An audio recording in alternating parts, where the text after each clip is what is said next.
La organización como expresión mínima de los fenómenos sociales. Organización y sociedad. Hola, les damos la bienvenida a Organización y Sociedad, el podcast que abarca temas relacionados con la organización desde el punto de vista teórico, empírico y metodológico. Este es parte de los proyectos de Wicamexco, una red internacional de investigadores en ciencias sociales y humanidades, donde actualmente se encuentra abierta la convocatoria al quinto seminario de poder en las organizaciones, que se llevará a cabo de manera virtual, bajo la temática Territorio, Poder y Representación, ámbitos de lucha y defensa. Este se llevará a cabo del 20 de octubre al 17 de noviembre. La fecha límite de recepción de resúmenes es el 30 de septiembre de 2022. Para mayor información, pueden ingresar a la página y redes sociales de Wicamexco.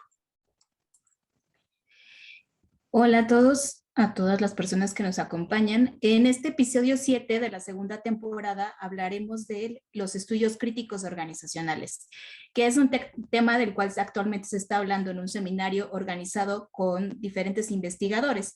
Uno de sus coordinadores es quien hoy nos acompaña, que es el doctor David Arellano Gaut, al que le agradecemos mucho la aceptación a esta entrevista. El doctor David Arellano es profesor investigador del CIDE, doctor en Administración Pública por la Universidad de Colorado, ha estudiado diversos fenómenos gubernamentales y sociales a la luz de introducir la variable organizacional como parte importante de su entendimiento. Su próximo libro será publicado por Fantamara con el título Las trampas de la decisión o por qué gobiernos y organizaciones pueden dirigirse, entre paréntesis casi, gustosamente al precipicio. Es nivel 3 en el Sistema Nacional de Investigadores y dirige también un podcast sobre temas de administración política pública y teoría de la organización. Muchas gracias, doctor David Arellano, por aceptar esta invitación a Al contrario, podcast. Al contrario, muchas gracias a ustedes por invitarme y participar en este interesante podcast que tienen en Wicamexco. Muchas gracias. Bueno, pues para empezar con esta discusión, con esta plática, empezaríamos preguntándole en cómo definiríamos los estudios críticos organizacionales. Pues digamos, el primer punto es que hay estudios críticos, hay en muchas disciplinas y en cada vez más disciplinas, ¿no? Hay estudios críticos de género, hay estudios críticos en políticas públicas, administración pública, y evidentemente nuestro campo organizacional pues también tiene un tiempo que se habla de tanto de estudios críticos organizacionales como de estudios críticos de gestión o del management, depende de cómo lo quisiéramos plantear. Y la idea de los estudios críticos pues son muchas, pero se podrían resumir en el rompimiento. Se trata de romper los esquemas, se trata de repensar los temas que hemos invisibilizado o que hemos pensado desde diversas agendas que no son importantes o están ocultos. Y entonces lo que se trata es de abrir la caja de Pandora, ¿no? Y discutir y reproponer nuestros propios supuestos y pensar cuestiones como no hemos a través de nuestros paradigmas organizacionales apoyado la represión o no hemos apoyado la explotación en el trabajo o no hemos apoyado sin querer la discriminación de cualquier tipo o no nos hemos puesto nosotros en el sur global justamente todavía más en la periferia por no observar críticamente lo que nos viene del norte. Bueno, pues eso, son muchas agendas, es muy diverso, es muy amplio. Y en el fondo yo creo, de mi perspectiva, el punto es ser disruptivo, ¿no? Respecto de todos y cada uno de los temas que se nos puedan ocurrir, pensar si no lo podríamos pensar de manera distinta. Bien, muchas gracias, doctor. En particular, ahora nos podría hablar acerca de cómo se ha abordado los estudios críticos organizacionales en Latinoamérica y en particular en México. Bueno, pues una de las cuestiones o características de los estudios críticos, uno podría decir que es el desorden, ¿no? Es decir, hay una enorme cantidad de entradas posibles que se pueden realizar sobre la idea de irrumpir en nuestros conceptos, en nuestros supuestos. Entonces hay muchas líneas, ¿no? Una de las líneas que más ha pegado, yo creo, en América Latina es el que se conoce como el tema de descolonización, por ejemplo, ¿no? que no solamente se trata de replantear el asunto de la dinámica de las sociedades coloniales que hemos sido o que lo fuimos en sus momentos, y cómo esa lógica cultural y social se ha traspasado a la dinámica organizacional también. Creo también que sería muy importante pensar que los estudios críticos también han sido importantes, han sido fundamentales en nuestra región, en México, América Latina, en las cuestiones sobre trabajo y explotación. Es decir, esta agenda que es muy antigua, ¿no? Todas estas agendas son realmente muy antiguas, pero la agenda del trabajo, la explotación, la injusticia en los procesos laborales, sociología del trabajo, en fin, toda esta agenda del estudio de por qué las personas viven y cómo viven y sufren las organizaciones, pues también ha adquirido una fuerte impulso a través de los estudios críticos organizacionales contemporáneos.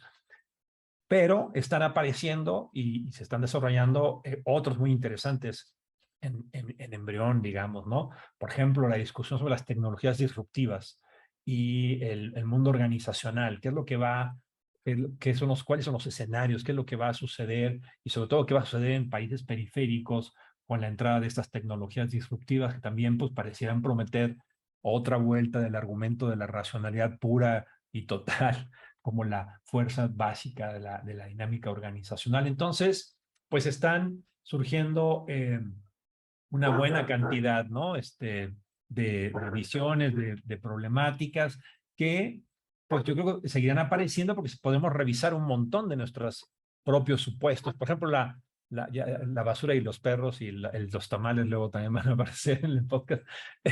Pero digamos, podríamos pensar también que dentro de las agendas que muy probablemente surgirán en los próximos años, tenga que ver la relación entre organización y democracia, por ejemplo, ¿no? La crisis de las democracias liberales, que lo estamos viendo en el mundo, también lo estamos viendo en América Latina, y habrá que buscar opciones, y yo creo que los estudios críticos organizacionales pueden entrar en muchas de estas nuevas agendas problemáticas que están surgiendo. Muchas gracias por esa respuesta. Bueno, como bien ya nos mencionó, pues se habla de cuáles son, bueno, ya mencionado algunos de los futuros o algunos de los aspectos que se pueden abordar desde los estudios críticos organizacionales y qué es cuáles son los temas necesarios también abordar dentro de América Latina, ¿no? Pero además de eso, ¿qué futuro observa o qué futuro tienen en los estudios críticos organizacionales? Ya ha empezado a mencionarlo, en la forma en que impacta a la sociedad. Pues sí, Talia, debo de confesar, digamos, que yo me consideraría, digamos, todavía un novato en este tema de los estudios críticos.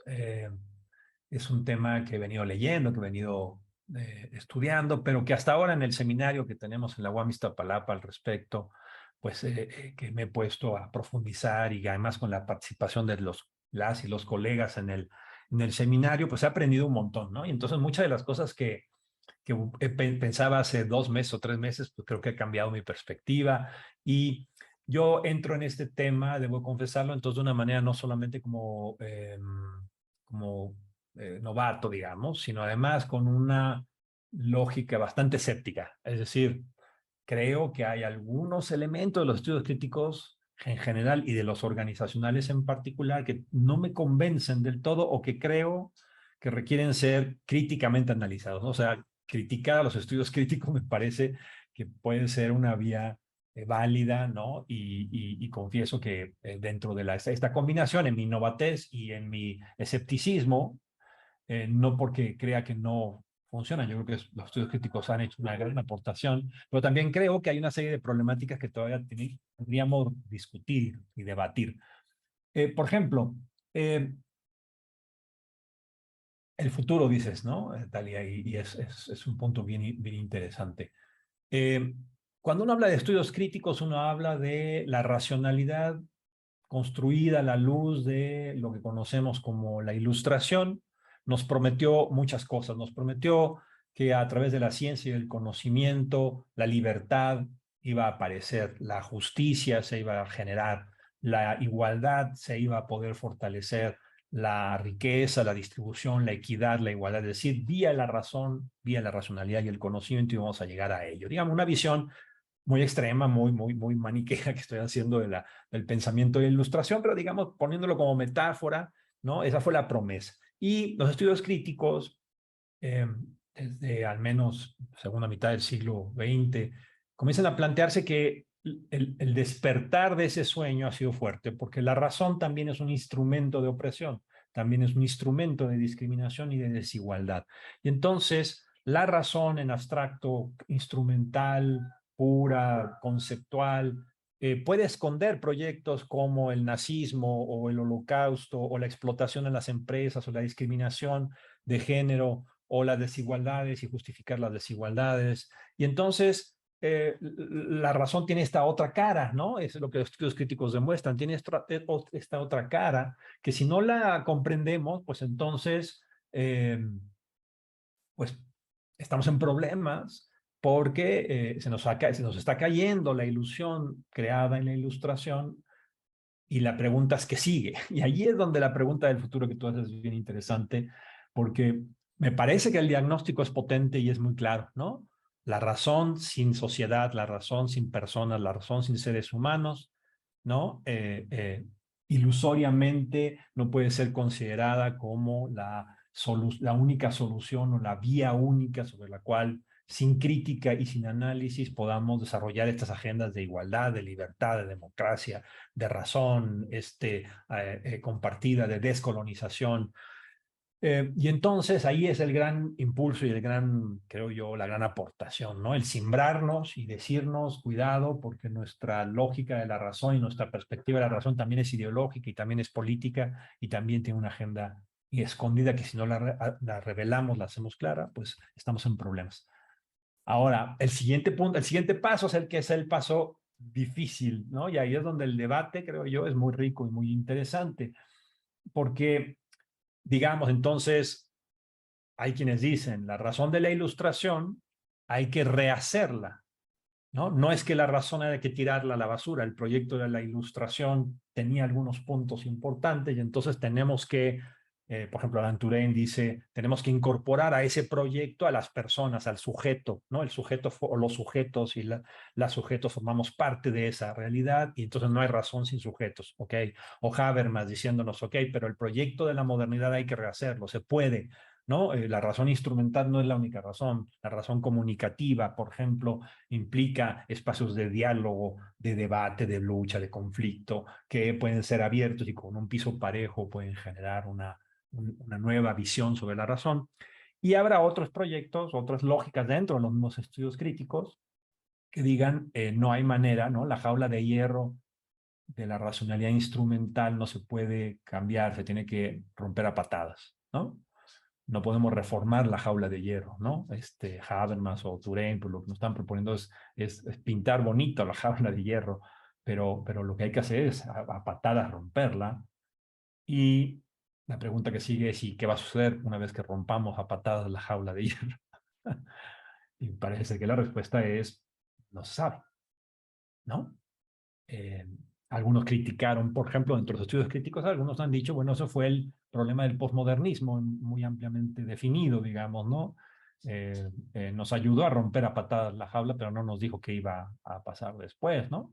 Y al tirar la razón a la basura y descentrar el sujeto de una manera extrema, lo que provocó, lo que sin querer, pues, consecuencias no deseadas de la acción, como sabemos muy bien en cuestiones organizacionales, fue también abrir la puerta al relativismo, abrir la puerta a la posverdad, abrir la puerta a las patrañas políticas ahora constituidas como gobiernos y como, como regímenes casi políticos en varios países.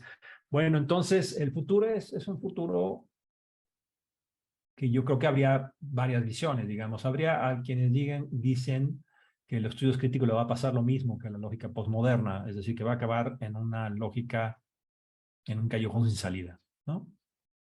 Y hay quienes dicen que los estudios críticos sí pueden escapar de ese callejón sin salida que en algún punto el postmodernismo cayó, porque de alguna forma la idea de razón y sujeto sigue siendo una posibilidad. mi perspectiva todavía por eso creo yo sigue siendo escéptica. Es decir, escéptica no en el sentido de que yo no crea que los estudios críticos sean interesantes, al revés. Lo que yo creo que más bien mi escepticismo tiene que ser en seguir haciendo estas preguntas, ¿no? ¿A dónde queremos llevar la crítica? ¿A dónde nos va a llevar?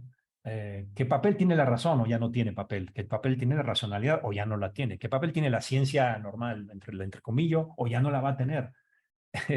Y si no la va a tener, entonces, ¿qué va a pasar? ¿No? ¿Cómo vamos a reordenar? ¿Cuál va a ser la manera en que vamos a construir este espacio donde podamos vivir juntos como seres humanos y como sociedad? Entonces, es buena la pregunta porque yo no tengo respuesta. Lo que creo, sin embargo, es que al menos estos estudios críticos y los organizacionales en particular nos hacen pensar ese futuro, ¿no? Nos hacen advertir cosas, y podemos luego seguir platicar algunos ejemplos, pero ese es el punto que yo creo que los estudios críticos nos abren la caja de Pandora y tienen la posibilidad de darnos y de crear opciones. ¿Cuáles? No lo sé, pero creo que en la discusión y en la crítica y en el escepticismo podemos ir encontrando opciones. Esa es hasta ahora mi impresión, Talia. Bueno, Pues, primero. pues muchas gracias por esta explicación acerca de los estudios críticos, ¿no? A mí me queda igual dudas, ¿no? No sé, he estado en algunas sesiones del seminario y me ha parecido muy enriquecedor la cuestión de cómo ligar casos concretos, ¿no? Con la teoría crítica y estos elementos, por ejemplo, que vienen desde la literatura, etcétera, que a lo mejor también dan unos aportes que bien pueden encontrarse como tendientes a veces a generar o a mantener ciertas estructuras muy establecidas, ¿no? Por ejemplo, el cuento, ¿no? Inicio, desarrollo, clímax y final, ¿no? Pero también dan una parte como de esta cuestión de, pues vamos a ver las cosas desde el pensamiento, desde las humanidades, que también se me hace muy enriquecedor, ¿no? Entonces, esta dialéctica me parece muy buena. ¿Usted cómo lo ha visto en el desarrollo del seminario? Exacto, digamos, se abren una gran cantidad de vías, ¿no? Creo yo, y eso es lo que es rico y muy interesante. Entonces, podemos ver a las organizaciones desde muy diversos ángulos y atrevernos a hacer cosas que antes probablemente no haríamos. Como pensar, bueno, las organizaciones son personas comportándose, ¿ok? Y son personas relacionándose y generando interdependencia. Y son personas en marcos de poder y de conflicto, y son personas en marcos de creación de sentido. Todo eso junto, no tenemos por qué decir es una o la otra. Es todo eso. O sea, hay cooperación y conflicto, hay coordinación y grilla, hay sentido compartido y hay batalla y disputa por los fines de la organización y por la lógica de la organización. No tendríamos por qué escogerla. Y entonces las narrativas pueden ser vistas como instrumentales, pero las narrativas pueden ser vistas simplemente en lo humano y en la lógica humana de las relaciones entre las personas, que luego producen organización o producen una lógica organizacional y producen, y ese es uno de los grandes temas, de todas maneras y siempre, una dinámica de poder, ¿no? Y ahí es donde, ese punto es en el cual yo me mantengo como firme en la idea que estudios críticos en general y en la lógica organizacional avanzarán, creo yo, en la medida en que seamos capaces de mantener estas contradicciones y vivir con ellas. En otras palabras, vamos a liberar a la organización de una perspectiva de la razón instrumental. Ok, vamos a hacerlo, vamos a intentarlo, vamos a crear organizaciones más abiertas, más transparentes, más parejas, vamos a romper esquemas de poder, vamos a transformar. Hagamos todo eso y el producto que vamos a tener al final es un nuevo acomodo del poder y es un nuevo acomodo del conflicto, porque seguimos siendo los seres humanos los que estamos ahí dentro. Y entonces, esta visión un poco idealista, ¿no? De un mundo sin conflicto y un mundo sin poder, probablemente sea una buena utopía seguir manteniendo como fuerza que motiva, como una lógica que motiva, pero yo creo que eso no debe de cegarnos a pensar que los órdenes que sigamos construyendo van a tener estas contradicciones y van a vivir con estas contradicciones. Entonces, esa interacción entre ciencias sociales, posmodernismo, humanidades, la lógica organizacional vista desde todos esos ángulos, a mí me parece que es una de las cosas más divertidas y ricas que me he encontrado en las últimas décadas en los estudios organizacionales. Pero también es cierto, y confieso que me he encontrado esta vena de los estudios organizacionales más curiosamente normativa, ¿no? De decir, es que si no logramos la liberación total, entonces fracasamos. Ah, caray. ¿Y cómo le vamos a hacer? ¿Y qué va a suceder? Porque lo que tú me estás proponiendo también tiene un elemento de poder y también va a generar, somos seres humanos, vamos a generar una dinámica de relación conflictiva, de interacción, interpenetración, intersubjetividad, y eso yo no veo cómo lo vamos a evitar, cómo lo vamos a negar incluso, ¿no? Entonces, yo creo, o digamos, hasta ahora en este momento, mi perspectiva es que fortalece mucho la idea de que cada vez más tenemos que aprender a convivir con la contradicción y que la contradicción va a ser aprender a vivir con la contradicción va a ser una vía muy potente para repensarnos en países como México y en América Latina. Si quieren, en un momento vamos a platicar más al respecto de ello, porque voy a hablar de este tema en el coloquio de Egos ahora en julio, en una mesa justamente que se abrió bajo no la lógica de estudios críticos, pero sí la lógica de repensar desde cero muchas de nuestras cuestiones, pero si quieren lo platicamos en un momento. Sí, creo que aquí sobre todo, digo, con lo que menciona, y creo que es como una pregunta que quienes nos acercamos a los estudios organizacionales, es como pensar eso de la crítica, ¿no? Hasta dónde llega la crítica y qué podemos hacer con esa crítica y qué podemos construir o destruir con esa crítica, ¿no? Y hasta dónde podemos llegar, ¿no? O sea, como hacernos constantemente esa pregunta, ¿no? Y bueno, aquí un poco para cerrar, y una pregunta fuera del guión, y tomando en cuenta el título del seminario, ¿qué respondería hasta ahora de lo que lleva el seminario a estudios críticos, una segunda ola? ¿Cuál sería su respuesta? ¿Qué respondería? Si es una segunda ola o no, o qué pasa. No, yo creo que ha habido muchas olas en realidad en el camino, depende de cómo uno defina ola. Pero la idea de esta segunda ola para nosotros era la introducción del aprendizaje de los últimos 20, 25 años. Por ejemplo, esta lógica de si hay unos estudios críticos organizacionales y unos estudios críticos de gestión.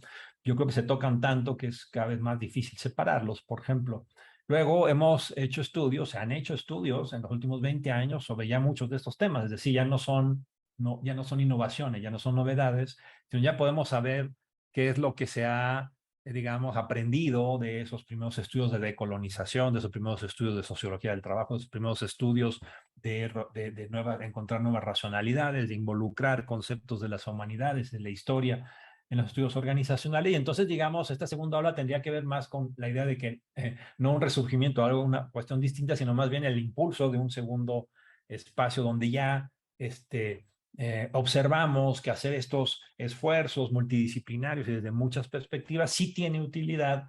Y la siguiente pregunta es bueno, también muy importante, que es ¿y a dónde nos va a llevar? ¿No? Y yo creo que eso es lo que quiere decir la segunda ola. Yo todavía creo, de lo que veo en el seminario, que estamos en un punto, digamos, difícil de síntesis, que todavía no es fácil llegar a esa síntesis.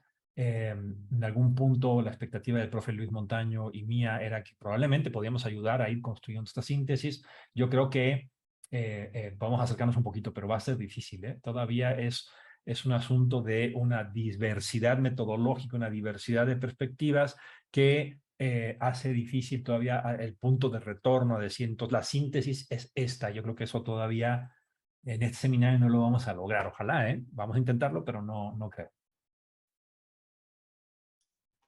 Bien, no sé si desea platicarnos algo más. Bueno, pues si hay un poco de tiempo, muy rápidamente, me gustaría justamente este asunto que voy a tratar en el coloquio de egos en una semiplenaria en el mes de julio, que es un intento de actuar o de pensar. Tiene que ver con la idea de qué pasa con el aprendizaje organizacional desde el sur, ¿no? Desde el sur global y no tener que ser desde el norte, ¿no?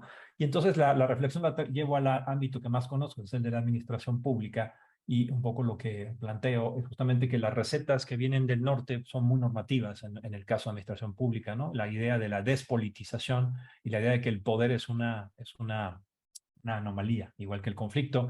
Y lo que digo es que en América Latina, en particular, el conflicto y el poder son omnipresentes, no son una patología, sino son el día a día, con todas las contradicciones que ello implica, y pongo el ejemplo de la palanca, ¿no? Este mecanismo de intercambio de favores tan generalizado que tenemos en México, ¿no? Que es a través de conocidos, obtienes favores y obtienes resolución a problemas importantes. Bueno, ¿y la palanca qué es? La palanca es un mecanismo contradictorio, te ayuda a resolver problemas, es omnipresente en la sociedad mexicana y también genera desigualdad y es probable que en algunos momentos impulse la corrupción. Bueno, pues justamente es tan interesante estudiar la palanca y la lógica organizacional de la palanca como lo es estudiar la grilla de la burocracia más eficiente en Dinamarca, o como lo es estudiar las lógicas de poder en el servicio civil norteamericano o del Reino Unido. Es decir, el tema es tan importante para las ciencias en general y para la comprensión de la teoría de organización como lo es los estudios que se hacen en cualquier país del norte. Y la noticia es, para estudiar la palanca, la lógica del poder y esta contradicción, lo que nos ha mandado el norte no nos alcanza, ¿no? Entonces, creo yo que es el tipo de sabiendo vivir con la contradicción, ¿no? La palanca es un mecanismo contradictorio, profundamente contradictorio, es fundamental, es elemental y es injusto y es inequitativo, pero es socialmente aceptado y es casi omnipresente. Bueno, pues entender por qué hemos construido una sociedad capaz de lograr esta vinculación con esta contradicción tan interesante, me parece que es un ejemplo de cómo se pueden abrir puertas para entendernos desde el sur global y mostrarnos ante la lógica del norte como una situación diferente, interesante por sí misma, y no solamente en referencia a los modelos normativos que nos vienen del norte. Entonces, bueno, pues fue divertido, porque es como que el primer producto de mi aprendizaje en el Seminario de Estudios Críticos Organizacionales. A ver cómo me va en Egos. Deseenme suerte. Pues mucha suerte, yo creo que le va a ir bastante bien.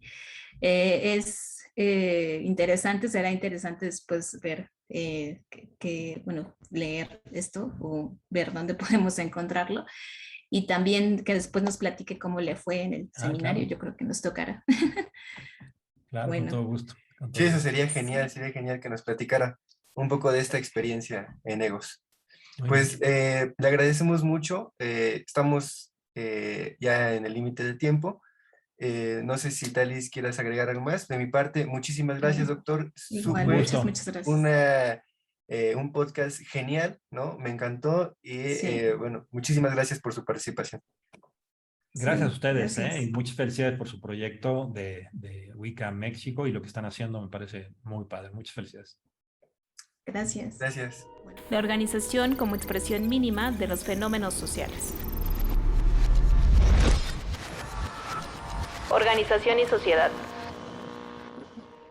La organización como expresión mínima de los fenómenos sociales.